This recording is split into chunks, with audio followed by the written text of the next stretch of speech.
Ladies and gentlemen, it is once again time for your favorite game show, Name That List! Ba-ba-ba-da. With your humble host, Apologus. That's right, it is me, and once again, we are jumping into Name That List. Name That List. Today is episode 8, if you know what I mean. This is going to be a quiz primarily about the English language. So for those of you who are not too proficient with it, I'm sorry. That's just what I came up with. English is a beautiful language, and over the centuries, I guess you could say, lots of different expressions, idioms, and euphemisms have been created to mean all kinds of things. And so we're gonna, share in that a little bit, because I think it's pretty fun, and I want to share in that magic with you. So we're gonna have 2 parts in total. The first part is gonna be a classic, what is this a list of? And part 2 is going to be a which one isn't, which we haven't done actually for a while, so there you go. So, we're going to start with part 1. What is this a list of? In this case, it's going to be English euphemisms. There are 10 questions in total for a grand total of 30 points. The rules are very simple. I present you a list of 5 euphemisms. You have to guess what they are euphemisms of. And if you guess correctly, you win 3 points. And for those of you watching at home on YouTube, after the fact, of course, we will put the 5-second counter so you can confidently pause and quiz yourself and see how well you do. Obviously, I can't keep track of all your points, so you're just gonna have to, kind of keep score for yourself and let me know how you do. For context, if you want to do like an overall thing, the next part is going to have 21 points available. So there's a total of 51 points you can earn for the entire game if you want to, keep score. And then let me know how you did. I'll be curious to see how well you did do. I need to preface this by saying that, of course, we are going to be dealing primarily with American and British English euphemisms. So mostly American culture, a little bit of British culture, just to keep that in mind. Let's play. Bum, bum, ba-dum. Starting with question 1. Pinch a loaf. Lay some cable. Drop the kids off at the pool. Launch a torpedo. And build a log cabin. What is this the list of?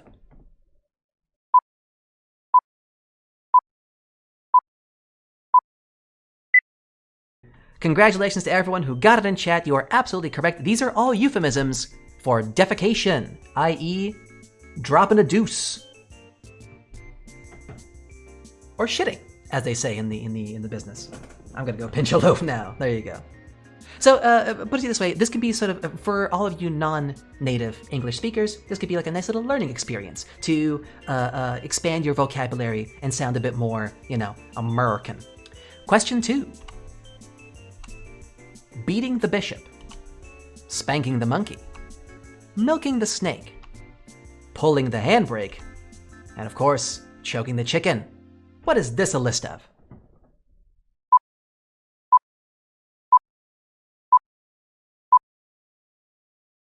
Congratulations to chat. Yes, these are euphemisms for masturbation, male specifically. I mean, listen, if you're a lady and you can choke your chicken, that's a very impressive chicken you got there. There's some ladies like that, I thought it was for medieval torturing methods. You peasant! We will choke your chicken! Listen, I will, if someone threatens me with milking my snake, if I don't tell them where the bombs are, I'll just make some shit up, man. I'll just tell them anything. God damn. All right. Moving forward. Good job. 3 points to chat. Moving forward. Question 3. Hitting the hay. Catching some Z's. Flattening the mattress. Counting sheep. And going up the wooden hill to Bedfordshire. What is this a list of?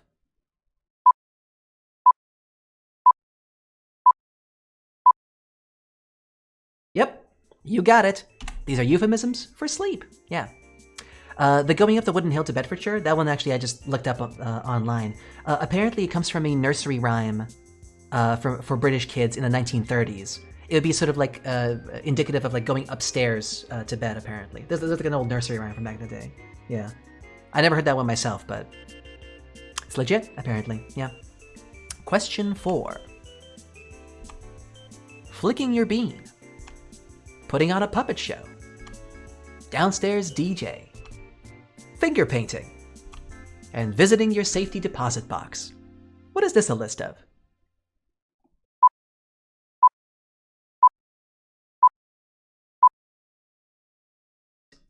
These are euphemisms, of course, for masturbation, female.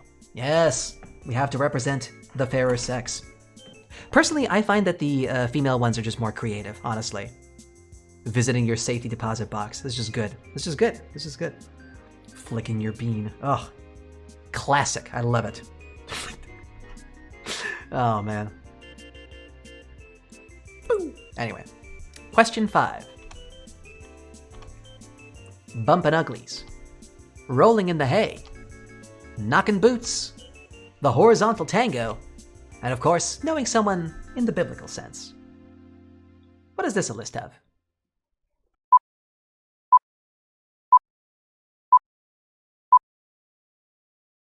Congratulations to everybody who got it. Yes, these are euphemisms for sexual intercourse.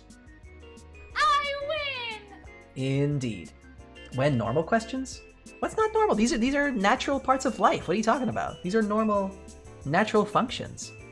Oh my god. Tell me you're a Zoomer without telling me you're a Zoomer. You're uncomfortable with sex. Jesus. I always found like, knowing someone in the biblical sense always like struck me as a kind of a weird one personally, because like I assume that the reason they call it that is because for very like hyper-Christian cultures, the only literature they have access to that had depictions of sex in any capacity or form was the Bible, I guess, right? Is that the idea? That like because they don't have access to porn or other materials, and the Bible does mention like sex at least in passing or whatever, then like the only context young kids might have for what sex is through the Bible? Is that accurate to say? For the United States, because it's an American expression, so I'm assuming it comes from like Christian fundamentalist places. I would assume that's the case, but anyway. Moving forward. Question 6. Walk down the aisle. Tie the knot. Make an honest man/woman out of you. Get hitched and settle down. What is this a euphemism for? Or all 5 of them, I should say.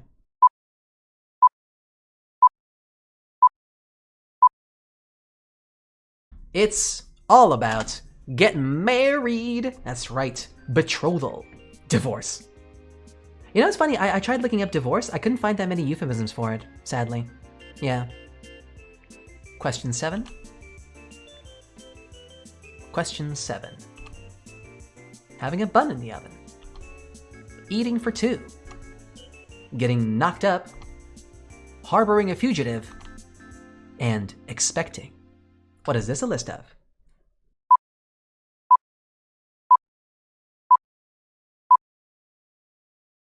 Yes, these are euphemisms for the wonderful act of creating life for 9 months, with all kinds of discomfort and having to go to the bathroom all the time because the baby's pushing on your bladder. A wonderful, magical experience that I, sadly, will never know. We should all call our mothers and thank them for pushing us out of their hoo-has. I think like the size equivalent would be like pushing something the size of a grape out of your dick hole. Would that be like the male equivalent? Kidney stones. Yeah, but kidney stones are like this big, right? The kidney stones are like that, right? The equivalent would be like if the kidney stone was like this big. Yeah, like the size of a walnut. Yeah, imagine passing a walnut through your dick hole. That's fun. That's fun. All right, moving forward. Question 8. A few sandwiches short of a picnic. Not the sharpest tool in the shed. The light is on, but no one's home. Got a few screws loose. And of course, not playing with a full deck of cards. What is this a list of?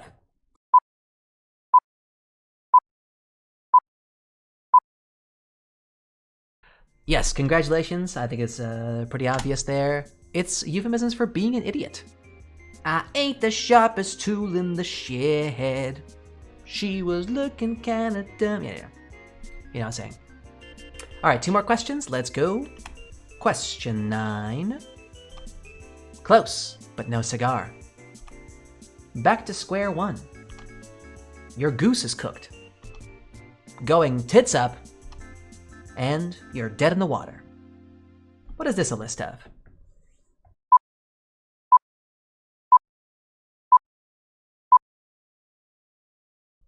Congratulations to everyone who got it. Yes, these are all euphemisms for failure. Although, admittedly, not all in the same way. For example, close but no cigar is, yeah, you almost succeeded but didn't quite get there. Back to square one is more like, well, yeah, you have to start from scratch, basically. Your goose is cooked is more like you got caught doing an act. Not so much that you failed to complete a task, but more like the jig is up, as it were, which is another expression, by the way. Yeah. And dead in the water is more like it's the stopping of progress, more so than complete, failure. But yeah. There's a fun little expressions there for you to use in your everyday lexicon. All right, and last but not least, question 10. Bite the dust. Kick the bucket. Push up daisies. Sleep with the fishes. And of course, meet your maker. What is this a list of?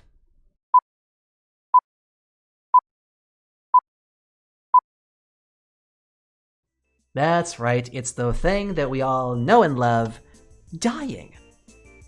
The end of the road for all of our journeys. The final moment. It's fun. Yeah. I really like how creative people get when they talk about stuff that they're uncomfortable with.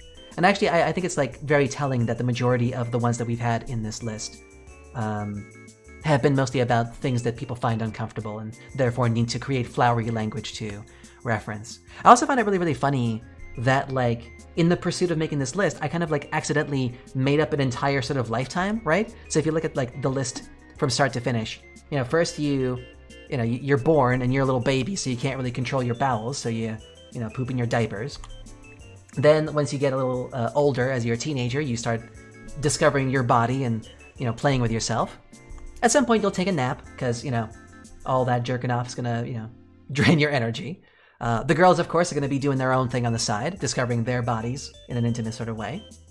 After a while, though, they'll get old enough to start, congregating together. You'll meet someone, you'll fall in love, hopefully, and then hopefully that relationship will blossom into a full-blown marriage. After which you might want to maybe get some kids on the way. Make some little ones of your own. Along the way, of course, you might make some mistakes, either in your personal life or in your job. And of course, ultimately, you will fail and then die. It's the circle of life, and it moves us all. Yeah. So here is part 2. It's a which one isn't. It's specifically for slang terms for drugs. There's a total of 7 questions, each worth 3 points, so a total of 21 points for the lot of them. The rules are as follows. I present you a list of 5 slang terms for drugs. But one of these terms was completely made up by me. I made it up. Contestants have to guess which one is the fake, and if you guess it correctly, you earn 3 points. It's just that simple. Now, full disclaimer, the terms that I made up may have been used at some point in colloquial speech by some groups of people. I didn't check if the terms that I made up are also real terms. I just know that I made them up. I didn't look for them online, if that makes sense. They might also be real terms. That might be a bit confusing, just to be clear, yeah? So it's the fake in the sense that I can't confirm that it's a, commonly used term for that drug. Does that make sense? Just to be clear, yeah? So like, I don't want to hear this like, oh, well, some people call it that too. Like, okay, sure, but yeah. Here we go. Question 1. Question 1. Wacky tobacco. Reefer. Mary Jane. Chronic. And Yoda. These are all slang terms for weed, aka marijuana. But one of them isn't. Which one?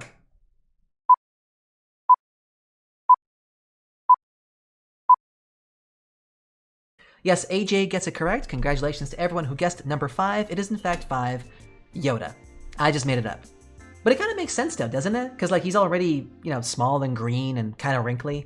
And he kind of looks high all the time. So I figured, why not like, hey man, you want to be like Yoda?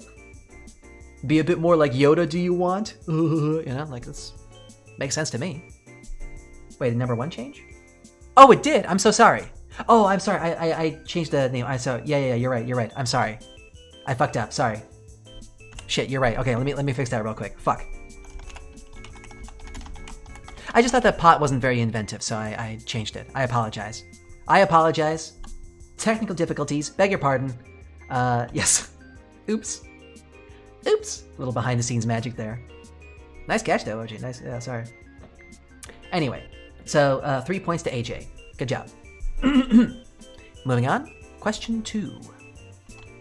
Chalk. Blow. Snow. Nose candy. And flake. These are all slang terms for cocaine, but one of them isn't. Which one?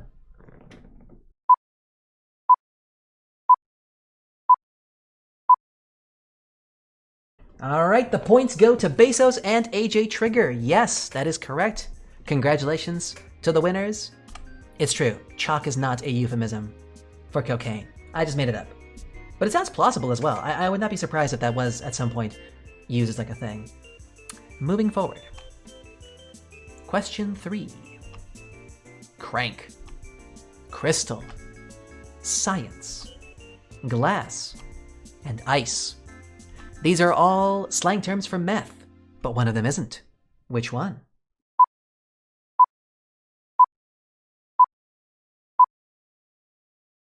Even you figured it out. All right. Yeah, okay, fine. Sorry, it's making it a bit too obvious. Yes, science is not a slang term for meth. Breaking Bad confused me. I'll be honest with you. I originally did actually want to write science bitch as the name. Because I thought, no, because like it made sense to me. Because like honestly, before Breaking Bad, I wasn't even sure what meth was. I think like Breaking Bad kind of put meth on the map for a lot of people. So I figured that like with the popularity of the show, that maybe certain terms from the show might be used, euphemistically for the product. It makes sense to me. Hey man, you wanna get some of that science, bitch? Let's smoke some of that science, bitch. No. Never watched? Oh, it's a good show. I much prefer the spin-off series Better Call Saul, but both series are decent. Yeah, they're good. All right, but good job, everybody. Easy answer there for you. And we're moving on. 4 questions to go. Question 4. Here we are. The horse. Nesquik. Brown sugar. Hell dust. And junk. These are all slang terms for heroin, but one of them is made up. Which one?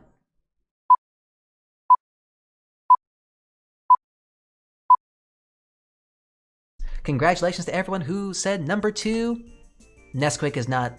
No, as far as I know, nobody calls it Nesquik. I made that up. The reason being, actually, I can show you real quick. So you see, sometimes heroin powder comes in this brown form, which is why they sometimes call it brown sugar. Which is why I thought like. It makes sense to me that, somebody might think of it kind of looks like Nesquik to me, honestly. Especially like this right here. Tell me this does not look like powdered chocolate mix. Come on. I want Nesquik right now? I'm sorry, I'm so sorry. It's been a while since I've had Nesquik, to be fair. Yeah. That's what I was referencing. So I figured like, that compared to this, it's like, you can. Question 5. Dancing shoes. Skittles, Molly, egg rolls, and of course, Barney drops.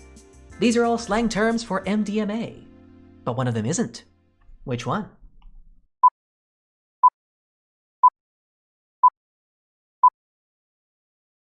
Good for you who figured it out. Yes, Barney drops are not a real slang term for MDMA. I just made it up. I think it makes sense personally, and to that end, I actually have prepared a little comedy skit for you. So if you just give me a moment to set up over here, I will show you some. I even have like a whole thing prepared for it. Hold on. Well, hey there, everybody. It's me, Barney the dinosaur. I love you, you love me. We're a happy family. Let us go to the club and pop some Molly. Then you'll sit right on my D.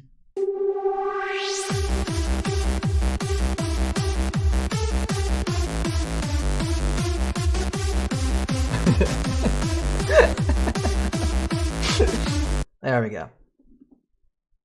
Legit might be the worst thing you've done.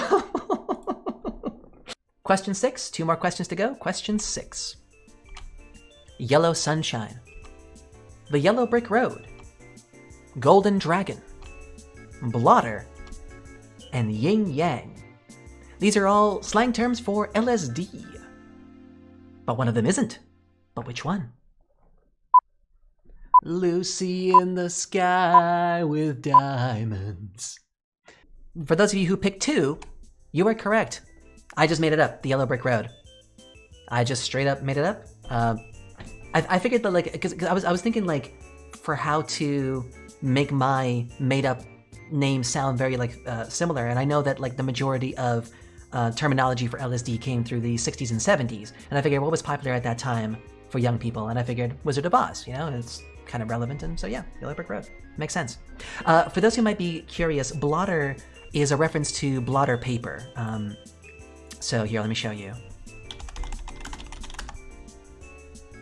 So blotter paper is, well, I mean, it's primarily used for LSD, but basically it's just like, it's any kind of sectioned off paper like this. You see that, like, it has like these sort of small sections. Used in arts and crafts very often, but also it is used to soak the acid onto the paper, which you then pop into your mouth.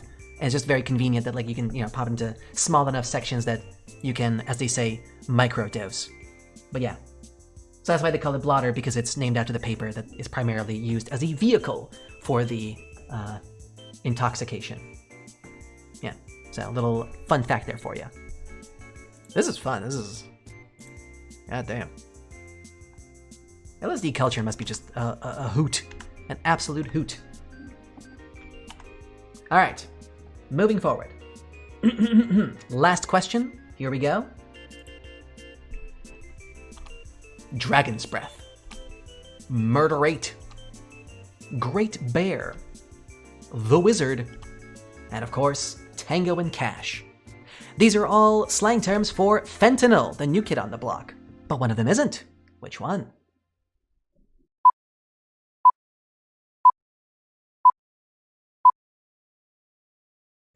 Congratulations to everyone who guessed number 4. Yep, I just made it up. The wizard. I figured. Honestly, I just felt like fentanyl just sounds like a character from Lord of the Rings. Ah, yes, Lord Fentanyl, come to avenge us, you know? Like Gandalf's gonna fight off against the dark wizard Fentanyl. The Battle of Mordor. So I just figured, yeah, somebody might call it the wizard, you know? It's made sense to me. Yeah, fentanyl's a very weird drug. Yeah. It's an odd one, yeah.